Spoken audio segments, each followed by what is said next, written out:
बनाने में काम करता है। तो भी बताइए। इसको प्रोटीन को बल्कि यह आदेश देता है आरएनए को बनाने के लिए, तब वो प्रोटीन संश्लेषण का निर्माण करता है। प्रोटीन किसका निर्माण करता है? डीएनए आरएनए को आदेश देता है। आरएनए को जब आदेश देता है तो ऐसा होता है, तब किसका निर्माण करता है?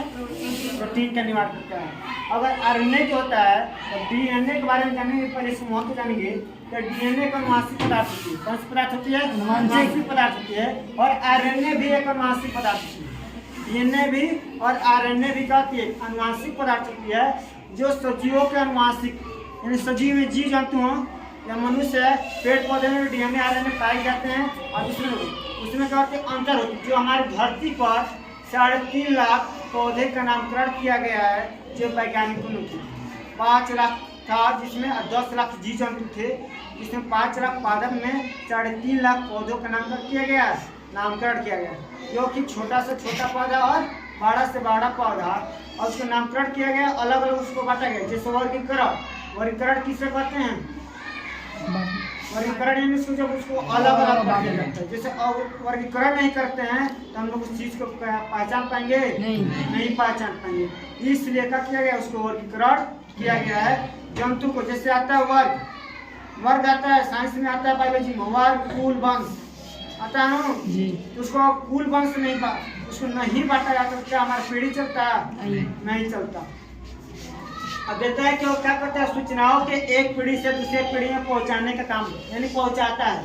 साफ पता है डीएनए एक अनुवांशिक पदार्थ होती है, जो एक पीढ़ी से दूसरे पीढ़ी में सूचनाओं का करता है, पहुंचाने का काम करता है। उसके बाद देता है कि डीएनए होता है कि कोशिका की सभी उपापचयी और वह अन्य जैविक क्रिया जो होता है वह का नियंत्रण करता है। तो कोशिका किसका नियंत्रण करता है? डीएनए किसका नियंत्रण करता है? तो डीएनए कोशिका की जो कोशिका होती है, जो उसकी सभी जो होती है उपापचयी जो होता है, अन्य जैविक क्रिया जो होती है, उसका करते हैं नियंत्रण करता है। उसका कहता है कि जो डीएनए है, डीएनए स्वयं एक संश्लेषक निर्देशित करता है। डीएनए खुद क्या है? प्रोटीन संश्लेषक। डीएनए हमारा क्या है? प्रोटीन संश्लेषक है, जो से डीएनए के प्रतिकृति जो करण होता है, या ग्रिफिथ जो लिपिकरण होता है, तो लिपिकरण किसे कहते हैं? तो जब डीएनए यानी जब स्वयं का जब संश्लेषण करता है, डीएनए क्या करता है? स्वयं का संश्लेषण करता है। संश्लेषण करने के बाद उसको क्या करता है? निर्देश देता है। संश्लेषण करने के बाद उसका करता है? निर्देश देता है। और निर्देश देने के बाद डीएनए जो होता है वह प्रतिकृतिकरण जब होता है, तो उसको क्या करते हैं? ग्रिफिथ या लिपिकरण कहते हैं। रहता है कि डीएनए जो होता है, डीएनए द्वारा आरएनए का संश्लेषण किया जाता है। डीएनए के द्वारा किसका संश्लेषण किया जाता है? आरएनए का संश्लेषण किया जाता है। और जो प्रोटीन होता है वह संश्लेषण के लिए आवश्यक होता है। प्रोटीन किसके लिए आवश्यक होता है? संश्लेषण के लिए आवश्यक होता है। इस परम्परा को अनुलेखन कहते हैं। और अभी बताएं, जो अनुलेखन दिया है इंटर के सेकेंड में जाओगे तो 6वां चैप्टर मिलेगा, उसमें वंशागत तथा वर्गीकरण, उसी में देता है अनुलेखन के बारे में। तो अनुलेखन जो होता है उसमें क्या करते हैं? उसमें बांटता है। तो उसमें आता है एसआरएनए, आता है एसआरएनए, पीआरएनए, एमआरएनए, ये सब आता है। ये सब कहते हैं S and T, small T, capital T, यानी इसका तो ये सब आते हैं। किसमें आते हैं? अनुलेखन में होता है। अब अनुलेखन जो होता है, अब इसमें अनुलेखन में क्या कर सकता है कि इसमें बढ़ता भी और घटता भी है। किस तरह बढ़ता है? जैसे देता है क्यों है कि 5 से 3 की तरह जा रहा है, घट रहा है कि बढ़ रहा है? घट रहा है। और 3 से 5 की ओर जा रहा है, घट। तो इस प्रक्रम में जो होता है, डीएनए का जो प्रक्रम होता है, इसमें घटता है और बढ़ता है। अब देता है कि डीएनए का पूरा नाम डीऑक्सीराइबोन्यूक्लिक एसिड, इसकी खोज 1869 में वैज्ञानिक नाम हेनरी माइसर ने किया था। डीएनए क्या काम करता है? यानी डीएनए का प्रोटीन बनाने का काम करता है। किसके? तो डीएनए किसको आदेश देता है? आरएनए को आदेश देता है। किसका निर्माण करता था? प्रोटीन का निर्माण करता है।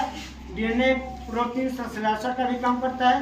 डीएनए का आता है लिपिकरण, यानी जैविक क्रिया को भी परक्रम काम करने में सहायता करता है। और डीएनए का होती है एक पीढ़ी से दूसरे पीढ़ी में पहुंचाने का काम करती है, यानी क्या करती है? लक्षण पहचानने में काम करती है। अगर लक्षण नहीं पहचानने में काम करेगी तो होगा? नहीं होगा। अब आता है इसी के बारे में आरएनए आती है। आरएनए के बारे में, आरएनए का होता है राइबो न्यूक्लिक एसिड या अम्ल। एसिड का मतलब बोल सकते हैं। ये एसिड हमारी क्या है, यूनिक शब्द है जो अम्ल होता है। ये हमारी क्या होती है, तरल पदार्थ होती है कि ठोस पदार्थ होती है, तरल पदार्थ कहती है हमारी तरल पदार्थ। इसको कौन जन्म देता है, आरएनए को कौन जन्म देता है, डीएनए। आरएनए का जन्म कौन देता है, तो आरएनए का जन्म डीएनए देता है। बाकी कितने साल बाद, 20 साल का डिफरेंस लगता है इसमें। आरएनए जो है 1889 में, और फिर से डीएनए हमारी जो होती है 1869 में, यानी 20 साल का डिफरेंस है।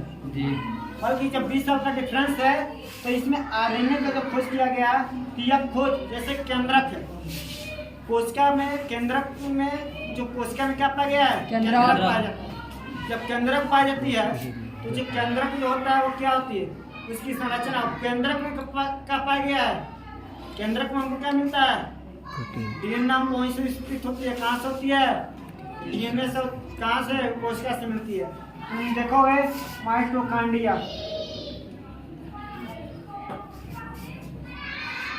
माइटोकॉन्ड्रिया यानी कॉन्ड्रिया की काम होती हमारी क्या होती है,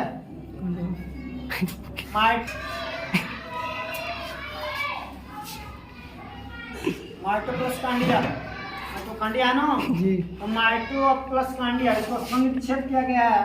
तो उसको माइटो का हमको क्या अर्थ मिलता है, कांडिया का क्या अर्थ मिलता है।